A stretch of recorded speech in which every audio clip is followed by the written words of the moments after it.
Assalamualaikum warahmatullahi wabarakatuh. Salam kenal, saya Firda Yuserina, Magister Psikologi Psikolog. Saya adalah salah satu dosen pengajar di program studi psikologi, Fakultas Kedokteran dan Ilmu Kesehatan, Universitas Lambung Mangkurat. Pada video ini, saya akan menjelaskan mengenai mata kuliah pengantar intervensi. Mata kuliah ini diberikan kepada mahasiswa semester 4 dan merupakan mata kuliah wajib yang bersifat team teaching di Prodi Psikologi Fakultas Kedokteran dan Ilmu Kesehatan Universitas Lambung Mangkurat. Mata kuliah ini terdiri dari 3 SKS. Setelah mengikuti perkuliahan ini, diharapkan mahasiswa mampu merancang teknik intervensi yang tepat sesuai dengan kasus dan gangguan psikologis yang ditemukan di lapangan, serta dapat melaksanakan rancangan intervensi tersebut sesuai dengan ranah yang diperbolehkan untuk sarjana psikologi. Pada kesempatan kali ini, saya akan menjelaskan proses pembelajaran yang menerapkan sistem pembelajaran DIA atau Delivery, Interaction, dan Assessment. Pada bagian pertama dari sistem DIA ini adalah delivery, yaitu proses penyampaian materi-materi perkuliahan agar dapat dipahami oleh mahasiswa. Secara umum, proses perkuliahan disampaikan melalui pemaparan teori dengan metode ceramah, serta kegiatan praktek berupa perancangan dan pelaksanaan intervensi sesuai dengan kasus dan gangguan psikologi yang ditemui di lapangan. Materi perkuliahan disusun berdasarkan 2 capaian pembelajaran mata kuliah atau CPMK yang diturunkan menjadi 8 sub CPMK dan dari situ dikembangkan menjadi 14 materi ajar. Capaian pembelajaran mata kuliah terdiri dari 4 aspek, yaitu sikap, keterampilan khusus, keterampilan umum, dan pengetahuan. Perlu diketahui, penyusunan rencana pembelajaran dilakukan berdasarkan konsep OB atau Outcome Based Education. Adapun 2 CPMK dari mata kuliah pengantar intervensi ini yaitu yang pertama, mahasiswa mampu menguasai konsep dan pendekatan intervensi psikologi. Yang kedua, mahasiswa mampu menerapkan konsep intervensi psikologi dalam kasus-kasus praktis. Dari kedua CPMK tersebut diturunkan menjadi 8 sub CPMK seperti tertampil pada slide berikut.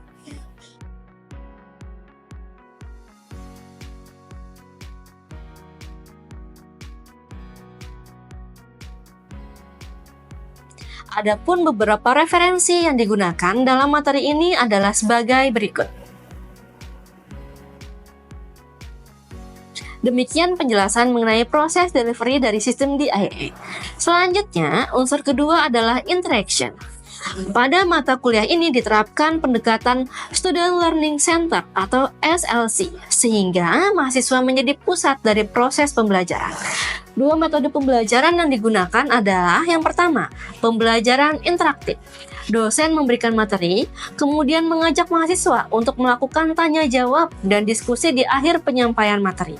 Yang kedua, case-based learning, yaitu mahasiswa diberikan suatu kasus yang harus dianalisa untuk menentukan teknik intervensi yang tepat. Dalam mata kuliah ini juga mahasiswa diminta untuk merancang dan melakukan intervensi sesuai dengan ranah mereka sebagai sarjana psikologi, dan disesuaikan dengan teknik-teknik intervensi yang telah dijelaskan di kelas. Proses penyampaian materi di kelas juga menggunakan berbagai teknik pembelajaran, seperti ceramah, video pembelajaran, kuis, dan studi kasus. Demikian gambaran dari proses interaction dalam mata kuliah pengantar intervensi ini. Unsur terakhir dari DIA adalah assessment, yaitu proses penilaian kemampuan mahasiswa dalam menerima materi pembelajaran. Penilaian dilakukan secara objektif dan transparan. Penilaian dibagi menjadi 3 komponen utama. Yang pertama, tugas 40%, kemudian ujian tengah semester atau UTS 30%, dan ujian akhir semester atau UAS 30%. Selain itu, untuk dapat mengikuti UAS, mahasiswa wajib memiliki kehadiran minimal 75% dari total pertemuan. Sebagai bagian dari penerapan metode case-based learning, mahasiswa juga diberikan tugas akhir yang diserahkan pada saat UAS, berupa laporan pemberian intervensi terhadap kasus psikologi yang ditemukan di lapangan. Pemberian intervensi ini tentu saja disesuaikan dengan kemampuan dan ranah mereka sebagai sarjana psikologi. Demikian penjelasan mengenai sistem pembelajaran DIA atau Delivery Interaction Assessment yang diterapkan dalam mata kuliah pengantar intervensi. Selanjutnya, saya akan memperlihatkan bagaimana proses pembelajaran yang dilakukan di dalam kelas secara luring. Terima kasih, selamat menyaksikan. Waalaikumsalam warahmatullahi wabarakatuh. Assalamualaikum warahmatullahi wabarakatuh.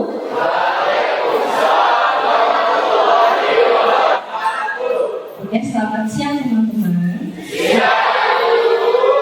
Oke, hari ini kita akan membahas materi tentang modifikasi perilaku, khususnya tentang reinforcement, punishment, dan reward serta flooding. Masih ingat materi sebelum ini apa? Apa?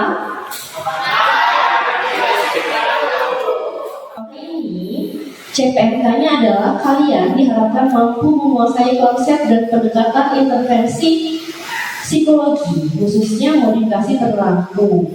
Kemudian untuk sub CPNK-nya, mahasiswa atau kalian mampu menganalisa teknik modifikasi perilaku yang tepat dalam kasus psikologi yang berbeda-beda.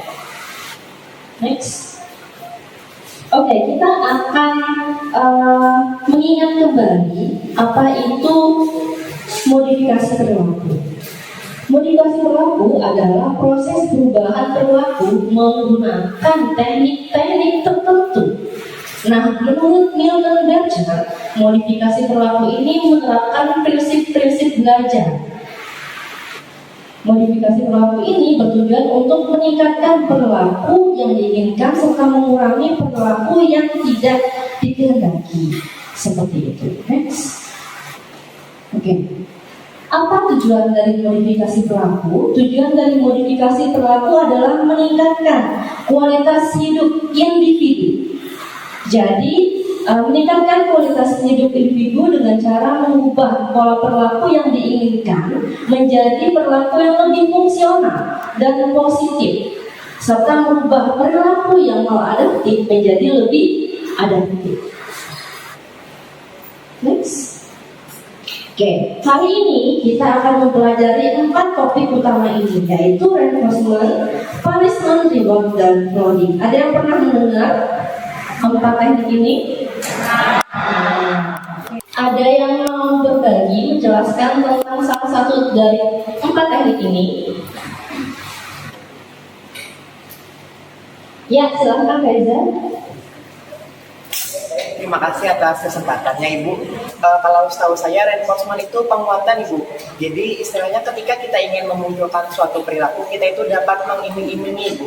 Jadi misalkan dia berperilaku seperti yang kita inginkan, kita akan berikan penguatan positif seperti hadiah mungkin atau pujian dan sebagainya. Mungkin itu sih saya, Ibu.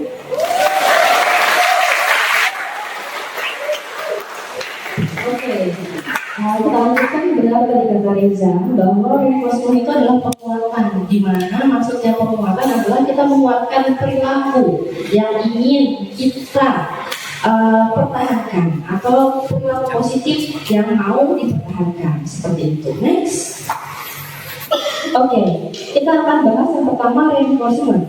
Reinforcement ini adalah proses memperkuat atau meningkatkan kemungkinan perilaku terjadi lagi. Kalau misalnya kita berbicara tentang memperkuat perilaku, berarti yang diperkuat adalah perilaku positif atau negatif? Positif. Oke. Reinforcement sendiri terbagi menjadi 2. Ada reinforcement positif dan reinforcement negatif. Contohnya, memberikan pujian sebagai reinforcement positif agar perilaku rajinnya, perilaku dia mengerjakan PR tepat waktu bisa ditingkatkan atau bisa terulang kembali. Itu reinforcement positif. Kemudian, kalau reinforcement negatif, contohnya adalah mengurangi pekerjaan rumah tangga ketika anak mengerjakan tugas dengan rajin. Tadi inti dari reinforcement negatif adalah mengurangi stimulus yang tidak menyenangkan untuk memperkuat perilaku. Yang kita perkuat adalah perilaku rajin. Yang kita hilangkan stimulus tidak menyenangkan, yaitu misalnya dia nggak usah cuci piring. Kalau misalnya dia rajin mengerjakan tugas, dia tidak usah menyapu atau dia tidak perlu membuang sampah ketika dia mengerjakan tugas atau PR tepat waktu. Seperti itu. Cukup bisa dimengerti? Oke, kita akan lanjut dengan punishment. Intinya adalah mengurangi kemungkinan perilaku negatif untuk terulang kembali dengan cara memberikan stimulus yang tidak menyenangkan atau menghilangkan dari penjelasan tadi, adakah yang mau memberikan contoh tentang punishment negatif dan punishment positif? Baik, sebelumnya terima kasih Ibu atas kesempatannya. Saya Miranda Karima dari kelas B. Izin memberikan contoh Ibu, seperti yang kita ketahui bahwa punishment itu adalah untuk mengurangi perilaku yang ingin dicapai dengan punishment positif, yakni menambah stimulus yang tidak menyenangkan, dan juga punishment negatif, yaitu menghilangkan stimulus yang menyenangkan bagi individunya. Contoh untuk punishment positif, yakni memberikan stimulus yang tidak menyenangkan bagi anak. Misalnya target perilakunya itu adalah mengenai perilaku membuang sampah sembarangan pada anak. Maka dari itu, untuk menghilangkan perilaku membuang sampah sembarangan pada anak itu adalah bisa diberi dengan punishment positif, yakni memberikan stimulus yang tidak menyenangkan, seperti contoh misalnya dengan memberikan tugas tambahan ketika sang anak itu membuang sampah sembarangan. Nah, kemudian berbanding terbalik dengan punishment negatif, yakni seperti target perilakunya tadi adalah menghilangkan perilaku membuang sampah sembarangan pada anak. Maka kita bisa memberi punishment negatif dengan menghilangkan stimulus yang menyenangkan bagi anak. Misalnya stimulus yang menyenangkan bagi anaknya itu adalah screen time gadget. Maka kita dapat menghilangkan atau mengurangi waktu screen time untuk bisa menghilangkan perilaku membuang sampah pada anaknya itu. Mungkin itu dari saya. Terima kasih, Bu. Oke, terima kasih banyak Karima. Tepuk tangan dulu teman-teman.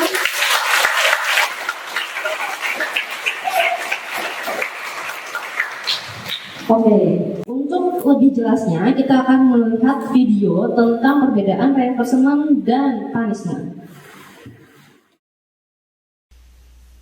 Operant conditioning is a type of learning where the consequences of your behaviors shape your future behaviors. Those consequences may be either a reinforcement or a punishment. We will be focusing on the following terminology. After each example, we'll see how the terminology can fit into this chart as to whether a stimulus is being presented or removed, and whether the subsequent behavior increased or decreased. For our first example, we have a student who is working diligently on her schoolwork. As a consequence, the teacher could show his appreciation for her hard work by providing positive feedback. In return, the student continues to work hard. In that example, we had a stimulus being presented, which caused behavior to increase. Therefore, we would call this positive reinforcement. For our next student, we again have a good student who is working diligently on her coursework. As a consequence, he could remove some of her work, such as dropping a quiz or removing a homework assignment. This would make her happy and want to continue to work hard. In this example, a stimulus was removed, that was the quiz or the homework assignment that was being removed, in order to cause the student's good behavior to increase, which would be negative reinforcement. For our third example, we have a student who has fallen asleep during class. As a consequence, the teacher may get upset and verbally scold the student to wake him up. The misbehavior of sleeping would then stop and the student would start to focus on classwork again. In this instance, a stimulus was being presented, the verbal scolding, in order for the misbehavior to decrease. So we would call this positive punishment. In our last example, we have a student who is using their cell phone during class. As a consequence for this misbehavior, the teacher could go over to the student's desk and confiscate the cell phone. The student's misbehavior would decrease and they could focus on their work again. So, due to a stimulus being removed, the misbehavior decreased, which would be negative punishment. And those are the basic types of reinforcement and punishment. Oke, Oke, selanjutnya kita akan membahas tentang reward. Reward adalah suatu bentuk penguatan positif yang diberikan untuk meningkatkan perilaku atau memberikan penghargaan atas perilaku yang diinginkan. Tujuannya adalah meningkatkan motivasi seseorang agar perilaku tersebut diulang kembali. Perbedaan dengan reinforcement adalah kalau reward ini biasanya diberikan sebagai penghargaan atas hasil. Kalau misalnya reinforcement itu penghargaan atas proses yang dilalui oleh si anak. Reinforcement diberikan di saat prosesnya, reward itu biasanya diberikan di akhir setelah ada hasil, setelah tujuan atau perilaku muncul. Next, yang digunakan untuk mengatasi kecemasan dengan membiarkan individu itu terpapar kepada stimulus yang membuat dia cemas atau takut. Biasanya tujuannya coding ini membantu individu untuk mengurangi respon kecemasan sama memberikan insight kepada individu bahwa stimulus yang dia anggap menakutkan, stimulus yang dia anggap sangat membuat dia cemas itu ternyata stimulus yang netral.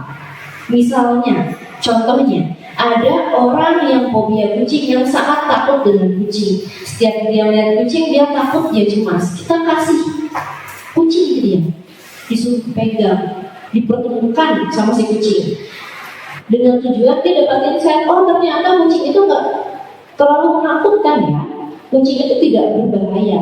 Sehingga nanti ketika dia ketemu kucing lagi, dia tidak terlalu cemas atau takut. Oke, baik, dari penjelasan materi yang sudah saya paparkan tadi, apakah ada yang ingin bertanya? Baik, Ibu, terima kasih atas kesempatannya. Ibu izin bertanya, kapan sih Bu punishment itu dianggap sebagai intervensi yang tepat untuk modifikasi perilaku? Terima kasih, Ibu. Punishment digunakan untuk teknik modifikasi perilaku adalah ketika kita berhadapan dengan perilaku yang maladaptif, sehingga perilaku itu seharusnya tidak harus ada, asal harus dikurangi. Jadi misalnya kita berhadapan dengan klien anak ini dia suka sekali gadget. Dia bermain gadget seharian. Bermain gadget seharian itu adalah perilaku yang negatif, sehingga harus dihilangkan. Nah, pada saat seperti itu kita harus menggunakan punishment. Karena punishment tadi intinya adalah mengurangi perilaku yang tidak diinginkan. Seperti itu. Beda halnya kalau misalnya datang kepada kita adalah klien misalnya dengan keluhan dia kurang rajin Bu, dia tidak mau mengerjakan tugas. Nah, berarti tujuannya adalah untuk meningkatkan perilaku rajinnya. Ketika kita berbicara tentang meningkatkan perilaku, berarti sasaran kita adalah perilaku positif, sehingga kita menggunakan reinforcement, bukan punishment. Oke, baik, cukup menjawab, ya. Ada yang mau bertanya lagi? Ya, silakan langsung. Ya, oke, baik, terima kasih banyak Ibu atas kesempatannya. Jadi di sini saya ingin bertanya terkait dengan floating, Bu. Kan ini untuk anak-anak ya terutama itu sedang berada pada usia golden age, Bu. Nah, dan dia ini biasanya sensitif. Nah, kira-kira apa dampak buruk yang bisa ditimbulkan ketika anak-anak terpapar dengan metode flooding ini, Bu? Apakah kira-kira ada dampak buruk yang mungkin ada dari metode ini? Itu saja, Bu, dari saya. Terima kasih. Oke, baik. Tadi pertanyaannya, apa dampaknya kalau misalnya kita memberikan hand loading pada klien anak? Nah, kalau misalnya untuk reinforcement, punishment, dan reward itu sangat cocok kita berikan untuk klien anak. Berbeda dengan coding. Coding ini sangat tidak cocok dan sangat tidak direkomendasikan untuk klien anak. Kenapa? Karena coding ini kita menghadapkan individu dengan sumber kecemasannya. Nah, anak-anak ini biasanya perkembangan emosinya ini belum optimal, sehingga dia belum bisa meregulasi emosi dengan baik. Takutnya kalau misalnya kita menggunakan teknik coding kepada klien anak, anaknya akan trauma. Jadi sebaiknya teknik coding ini diberikan pada klien dewasa. Walaupun bisa diberikan pada klien dewasa, teknik coding ini tidak bisa diberikan pada semua bentuk kecemasan. Teknik coding ini lebih cocok pada gangguan seperti fobia. atau misalnya kecemasan pada ketinggian atau kecemasan berbicara di depan umum. Oke, baik. Demikian materi kita hari ini. Untuk materi atau informasi pertemuan selanjutnya bisa kita baca di slide berikut. Untuk pertemuan selanjutnya kita tetap akan membahas tentang modifikasi perilaku tapi dengan teknik yang berbeda, yaitu teknik shaping, desensitisasi sistematis, token ekonomi, dan self management. Nanti di pertemuan selanjutnya ada kuis dan pembentukan kelompok. Untuk kelompok itu diperuntukkan untuk tugas akhir dan tugas kelompok. Tugas kelompoknya adalah review jurnal. Kalian cari jurnal Sinta 1 sampai Sinta 6 atau jurnal internasional bereputasi mengenai pemberian intervensi. Intervensi apa saja yang sudah dipelajari di mata kuliah ini, bisa token ekonomi, bisa punishment, bisa psikoedukasi atau konseling atau psikoterapi. Kemudian kalian review seperti itu.